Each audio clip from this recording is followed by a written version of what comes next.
السلام علیکم دوستو، آج کی کہانی کا نام ہے عقل مند گدھا۔ جنگل کے بادشاہ ببر شیر نے چشمے کے کنارے والی چٹان کے نیچے گھنی جھاڑیوں سے جھانک کر دور تک پھیلے دھان کے لہلاتے کھیت پر نظر ڈالی۔ بہت دور ایک درخت کے نیچے کوئی چیز ہلتی ہوئی نظر آ رہی تھی۔ شیر نے پنجوں سے آنکھوں کو ملتے ہوئے دوبارہ اس طرف دیکھا۔ یقیناً وہ کالا ہرن تھا۔ شیر رات سے بھوکا تھا۔ کالے ہرن کے لذیذ گوشت کے تصور ہی سے اس کے منہ میں پانی آ گیا اور ایک ماہر شکاری کی مانند جھاڑیوں کی آڑ لیتے ہوئے اس نے ہرن کی طرف قدم بڑھائے۔ دوسری طرف بانسوں کے جھنڈ میں ایک چیتا بھی ہرن پر نظریں جمائے ہوئے تھا۔ بھوک سے اس کے پیٹ میں بھی چوہے دوڑ رہے تھے۔ چیتے نے بھی ہرن کی طرف بڑھنا شروع کیا۔ ہرن دونوں طرف سے بڑھتے ہوئے خطروں سے بے خبر نرم نرم گھاس کھانے میں مشغول تھا۔ کبھی کبھی وہ اپنی بادام جیسی آنکھیں گھما کر ادھر ادھر دیکھتا اور پھر گھاس کھانے لگتا۔ جانور خطرے کی بو سونگھ لیتے ہیں۔ ہرن کی بے چینی آنکھیں ظاہر کر رہی تھی کہ اس نے خطرے کی بو سونگھ لی ہے۔ اس نے کان کھڑے کر کے گردن گھما کر چشمے کی طرف دیکھا جہاں میدان میں دو ریچھ کے بچے کھیل رہے تھے۔ ابھی ہرن پہاڑ کی طرف رخ کرنے کا سوچ ہی رہا تھا کہ مشرق اور جنوب سے شیر اور چیتے نے جھاڑیوں سے چھلانگ لگائی اور دونوں تیر کی طرح ہرن کی طرف لپکے۔ ہرن لمبی لمبی کلانچیں مارتا ہوا پہاڑ کی طرف بھاگا۔ شیر اور چیتے کی رفتار کے مقابلے میں ہرن کی رفتار کم تھی، لیکن وہ اپنے ہلکے اور سنڈل جسم کی وجہ سے ان دونوں کو غنچہ دیتے ہوئے بھاگ رہا تھا۔ اس بھاگ دوڑ میں ان تینوں نے میلوں کا فاصلہ طے کر لیا۔ آخرکار ہرن ایک چٹان پر چڑھ گیا جو اتنی اونچی تھی کہ اس پر شیر اور چیتا نہیں چڑھ سکتے تھے۔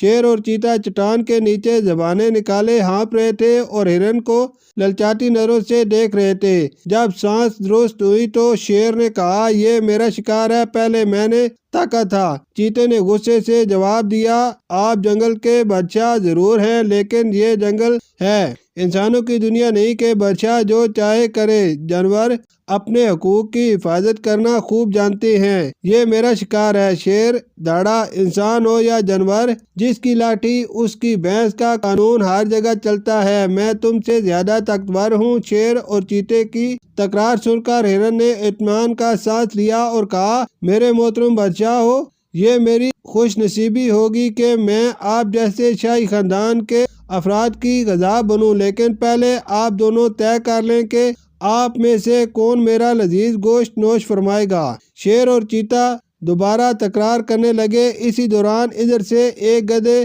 کا گزر ہوا تو ہرن نے جھٹ سے مشورہ دیا، میرے خیال سے آپ دونوں اس سلسلے میں گدھے صاحب سے مشورہ لے لیں، کیونکہ مشورہ دینے کے لیے عقل مند ہونا ضروری نہیں۔ شیر نے کہا، چلو مجھے منظور ہے، وقت پڑنے پر گدھے کو بھی باپ بنانا پڑتا ہے۔ چیتے نے گدھے کو حکم دیا، گدھے کے بچے ادھر آ۔ گدھا پہلے تو ڈرا کہ کہیں یہ دونوں اسے ہی ہڑپ نہ کر لیں، پھر ڈرتے ڈرتے دان نکالتا ہوا ان کے قریب آیا اور جب اس نے پورا قصہ سنا تو خوشی سے مشورہ دیا، ہاں تو شیر صاحب، آپ کا دعویٰ ہے کہ آپ نے ہرن پر پہلے نظر بس ڈالی، جبکہ چیتے صاحب کا دعویٰ ہے کہ ہرن کو دیکھ کر پہلے ان کی رال ٹپکی۔ چونکہ یہاں کوئی گواہ نہیں ہے، اس لیے میرا مشورہ ہے کہ آپ دونوں اپنی اپنی جگہ تشریف لے جائیں اور جب میں رینگنا شروع کروں تو آپ دونوں دوڑنا شروع کر دیں۔ جو بھی پہلے یہاں پہنچ جائے گا وہی ہرن میاں کو نوش فرمانے کا حقدار ہوگا۔ شیر اور چیتا بھوک سے بے تاب تھے، لیکن دونوں کو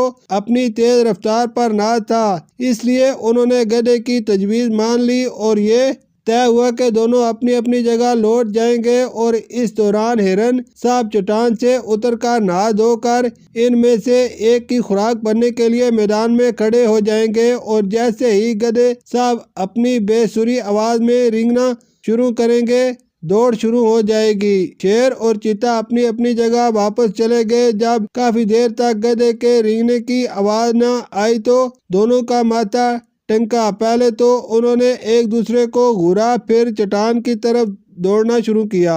جب وہ چٹان کے نزدیک پہنچے تو دیکھا وہاں چاروں طرف ویرانی اور سناٹا تھا۔ ہرن کا کہیں پتہ نہ تھا اور گدھے کے سر سے سینگ ہی نہیں، پورا گدھا ہی غائب تھا۔